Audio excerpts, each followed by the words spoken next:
A civil authority has issued a 911 telephone outage emergency for the following counties or areas: Gilliam, Jefferson, Sherman, and Wheeler, Oregon, beginning at 12:32 p.m. Pacific Daylight Time, Sunday, March 30th, 2025.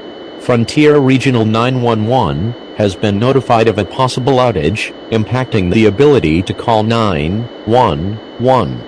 If you are impacted by this outage, and you need to reach emergency services, call 911 from a cell phone, or try to text to 911.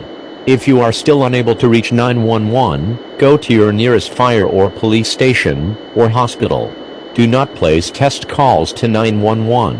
If you have an emergency and need a police, fire, or medical response, and cannot reach 911, call the Frontier Regional 911 at 541-384-2080.